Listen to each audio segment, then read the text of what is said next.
Imagine truly believing that the Antichrist was coming and God would soon destroy the world. For many, that was a terrifying reality. The alleged sex cult known as the Children of God was active in over 100 countries with an estimated 10,000 members. Celebrities like Rose McGowan, River, and Joaquin Phoenix have all come forward saying they were raised in this cult. And many former members have alleged unimaginable sexual abuse at a very young age. Today, the granddaughter of the cult's founder, David Berg, is here speaking out. But first, what drives a cult like this? And where are they today? Dr. Oz senior investigative correspondent Marsky Abacampo has the story. An international extremist religious group, an alleged child sex ring hiding behind an innocent-sounding name, Children of God. Pastor David Berg founded the group in California in 1968, claiming that God had gifted him with prophecies and that the world would end in 1993 when Jesus returned. The group attracted hippies and outcasts by exploiting the free love movement. Berg encouraged adults to have sex without barriers, which allegedly included spouse sharing, having sex with toddlers, and even incest with young children. Female followers claim they were forced to use sex to recruit men into the group. Many members also say they were whipped and beaten for misbehaving or questioning the teachings of the church. Berg isolated members from the outside world, forcing them to live nomadic lifestyles in secluded communes without access to television and radio. By the early 90s, allegations of sexual abuse finally caught up to David Berg, but he died while in hiding in 1994. Many former members, like actress Rose McGowan, have spoken out about growing up in the alleged cult. In an interview, the late River Phoenix said he lost his virginity at just 4 years old. Survivor Floor Edwards discussed her experience on this show. It was mental abuse. It was psychological abuse. It's sort of like an invisible disability, to skew someone's perspective of the world is very, very damaging and very difficult to heal from. Although many members left the group in the 90s, it continued under the leadership of Berg's widow and was renamed the Family International in 2004. Mara joins us now.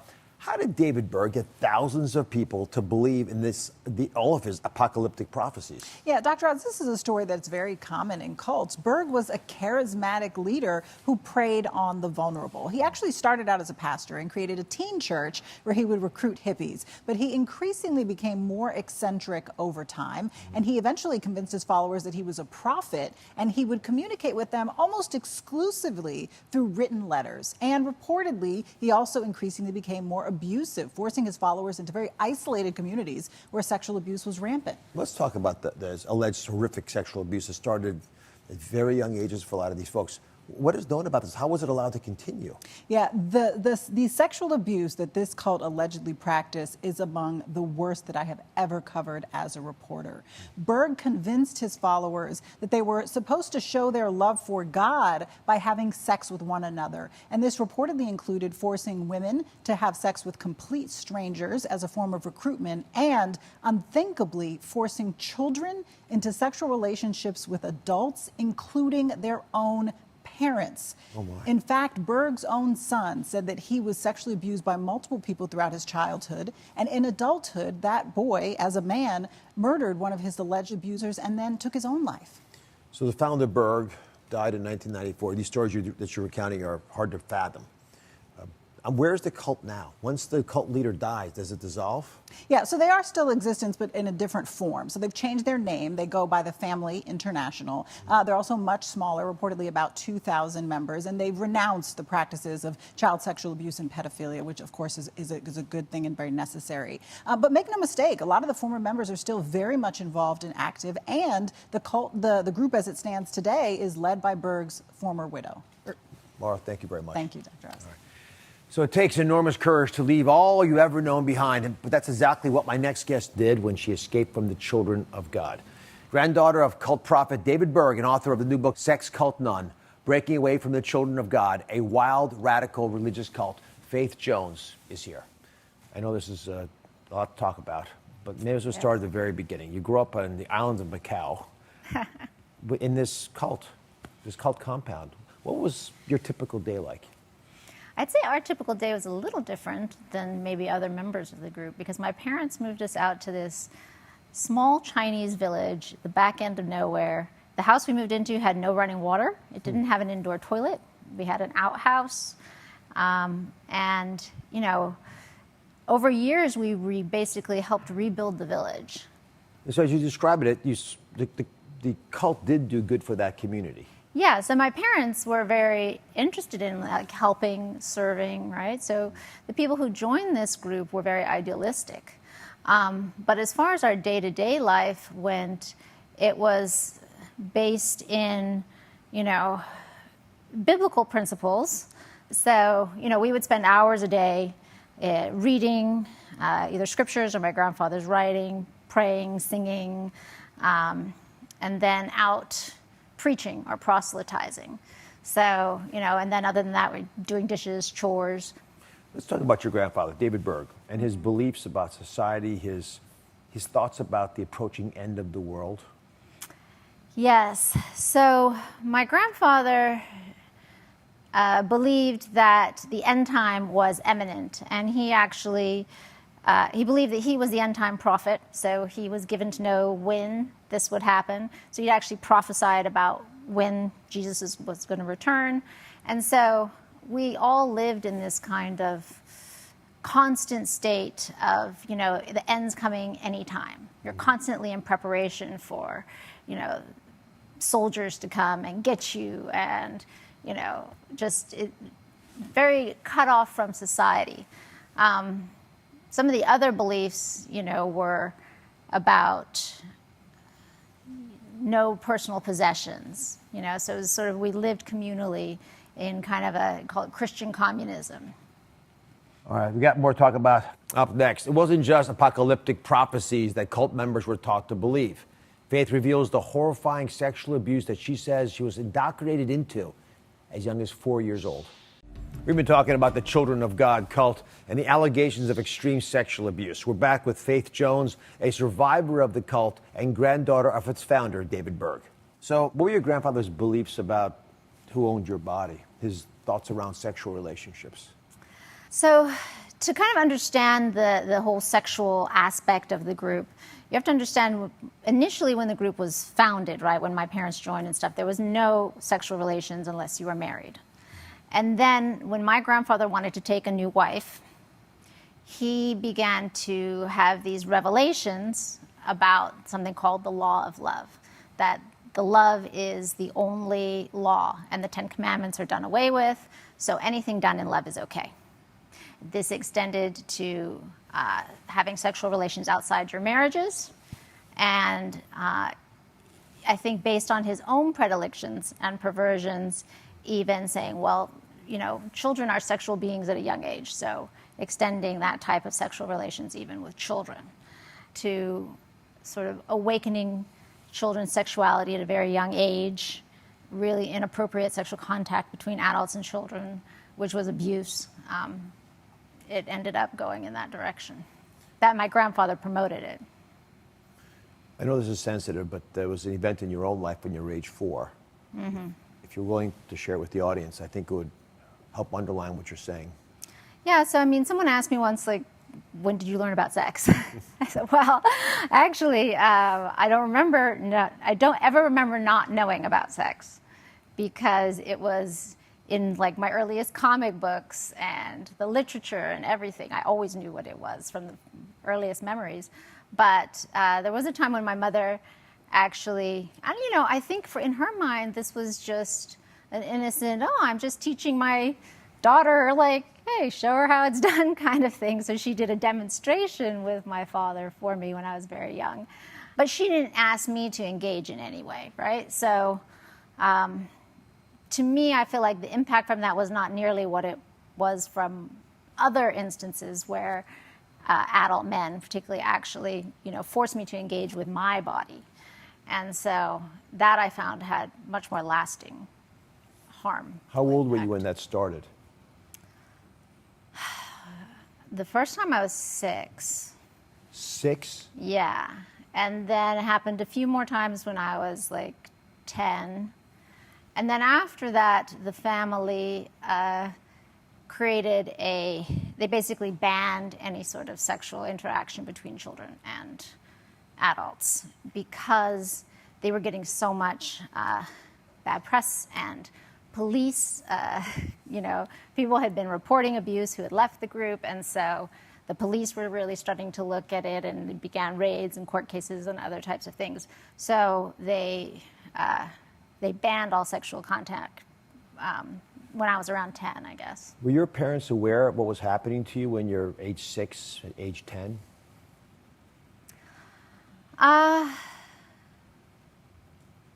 Probably, but maybe not fully. It's like some of the instances of things that happened to me when I was 10, I don't think they knew about. I think that because it was like some adult man would just corner me, and so they didn't know it, but I think I didn't say anything either because I just figured, because that's how I was raised, I just figured that was okay. They normalized it. Yeah, it was normalized completely.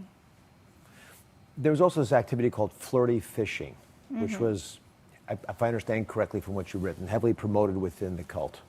Yeah, so the flirty fishing was an extension of David Berg's concept of the law of love, right? So he initially started it with his wife, or his second wife, I should say, going into clubs and flirting with men, businessmen, having sex with them even, and preaching to them about Jesus, about the group, and getting them as supporters, right? So my mother did this. All the women in the group did this. I think that, and they had to do it. It wasn't optional. If you wouldn't do it, you were considered disobedient, rebellious, probably needed to be prayed over. And so some women, I think it was easier for them than others. I do remember going with my mother to do some of this when I was young. And I also remember, times she was okay with it, and other times when, maybe she really didn't like the person that she was supposed to do this with, and I think it was very difficult for her. It was promoted as you have to sacrifice your body. You don't own your body belongs to God. You just need to use it in the way that, to serve the greater good, to serve the higher purpose. Your grandfather, David Berg, the cult leader, dies before his prophecies can come to fruition, come to pass. And I would gather that had a massive impact on the cult. Could you walk us through how the members of the community reacted when he passed and some of the things he'd predicted hadn't yet come about? So my grandfather predicted that Jesus would return in 1993, right? So I didn't really even expect to have a chance to grow up or be an adult, and that's how we were raised. And because of that, nobody in the cult, we didn't have jobs, we didn't believe in education, we didn't own property, right? We had no way to support ourselves outside of this group.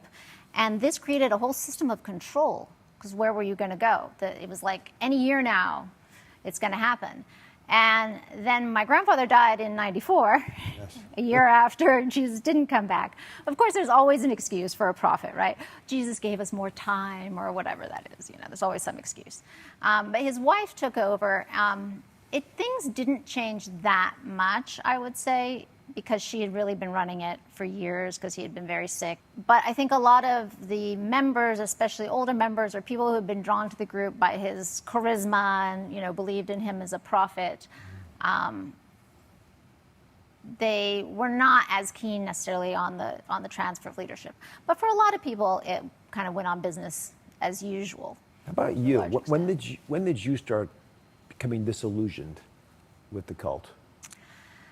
So I had always had a very questioning mind, and I would get in trouble for those questions sometimes when, told, doubting is, the devil, and you need to just put it in a bundle of faith and, God will show the answer eventually. But I genuinely believed in the doctrines of the group. This was all I knew. I was there from birth. That was how I was raised. I didn't have a lot of contact with the outside world to see other perspectives. For me, it wasn't, I was disillusioned with the doctrines, but at a young age, I became disillusioned with the people in the group. I saw leadership make really bad decisions that harmed people. They forcibly separated my parents. They put us in a situation that was very dangerous. I began to see like how people were using it and abusing it. Mm-hmm. And so I didn't always trust the people in charge, but I still believed in the doctrine. And it wasn't until later that I actually became depressed. So what gave you the courage to make that big step, to go to an outside world that is completely foreign to you? You mentioned there's no money. You don't know how to make money. You haven't had any real education. You left it all behind? Yeah, well, that's the choice that I tell people. Do you want to be happy? Do you want to be happy? And to me, I said to myself, I was saying, I'm depressed. Even then I said, I never want to look back and say, if I only had. I never want to look back and have that bitterness, feeling like I didn't do what I wanted to do, something that was important to me, and then blame other people for it. So I just said, sometimes being happy involves leaving behind everything you've ever known and just saying, I'm gonna go do it. Right, coming up, how faith transitioned from a cult survivor with no formal education to a top university graduate and powerhouse attorney. We're back with former Children of God cult member Faith Jones, who bravely escaped the cult in her early 20s. So what was the biggest challenge when you left? I can't even fathom how you stepped into this brave new world. The biggest challenge was just trying to integrate into society in general, like walking into and getting my first job, learning how to drive, and fitting into like all these weird societal signals and things in pop culture. Like I totally didn't understand any of it, and I was making mistakes constantly. Could you rely on your parents at all? No, nothing. No. Did they leave the cult? I know they left the cult, but when they left the cult, did you bond with them again? How have you maintained a relationship with them? When I left, they left the cult themselves, but I could never rely on them for money or anything because they had none, right? I mean, they were destitute in their own way. So it took some years, I think, for us to have a closer relationship. But it took many years, for them, even after they left as well, to be able to face and recognize, wow, okay, that was wrong, and what was wrong about it. And for themselves to integrate into society because they'd spent their entire adult lives in the cult. But they did eventually, and that has allowed us to have a closer relationship. I think my mother, I really admire her for what she did when she left. She went back to school as well when she left and ended up getting, a good job. And the principles that I've shared, like on the TEDx talk that I did, the principles I've shared about self-ownership, when I shared those with her, we were able to have really good discussions about exactly what went wrong in the cult, where those abuses stemmed from, and what some of those abuses were. We were able to more clearly identify it from those principles that I teach. How did you find your identity, your purpose, through all this, just trying to keep your head above water? I think like anybody, I spent a long time looking for who I wanted to be. I made very specific decisions and went for it, like with my education and becoming a lawyer and so on. It says you're summa cum laude, right, at Georgetown, top institution. Yeah, you're a power attorney. Yep. So you've done things that would not naturally have expected to come from a young girl growing up in the backwaters of Macau, China, half the planet away. Well, that's one of the things I wanted to do. This was to show people it doesn't matter what your past is. You get to choose who you want to be and what your life is going to be. How did you go back and reevaluate this sexual pressure that was on you and realize that you were actually abused? Very good question. So quite a few of the experiences that I describe in the book, I didn't recognize because there were times we were coerced into having sex with someone for fear of punishment, because sex was considered like a duty, that you had to give this as your duty to God, that you had to share it with men in the group, even particularly men you didn't want to. So it wasn't until some years after I got out of the group and I was having this discussion about law, and someone said, you know, that's still rape. If you are feeling pressured into having sex for fear of punishment or because someone is, you know, using some coercive pressure, even if you willingly walk in the room and, you know, submit to it, but something you really don't want to do, that's rape, just a different form. And that was like such an aha moment for me. So how do you advise a viewer right now who's trapped in a situation they want to leave, but they're afraid? First, really get clear on the principles of self-ownership. You really want to get that into your bloodstream, into your bones, that I own myself. Every decision I make, I am responsible for. And financial and economic independence, because it's so hard to leave an abusive situation if you see no way to support yourself and survive. That's what I often hear. So. Faith, I've really enjoyed spending time with you. Thank you for sharing your story and being honest about, I'm sure, a very painful part of your life. Thank you. We reached out to the Family International, and they said in part, the Family International's policy for the protection of minors was adopted in 1986. Regrettably, prior to the adoption of this policy, cases occurred where minors were exposed to sexually inappropriate behavior. We continue to extend our sincere apologies to anyone who experienced anything negative or hurtful during their childhood or time as members of the Family International. You can see the full statement on DrOz.com. For more on Faith's remarkable journey and her experiences within the Children of God, check out her new book. It's very well written, Sex Cult Nun, Breaking Away from the Children of God. Thank you for watching. Don't forget to subscribe and turn on notifications so you never miss out on new videos to live the good life.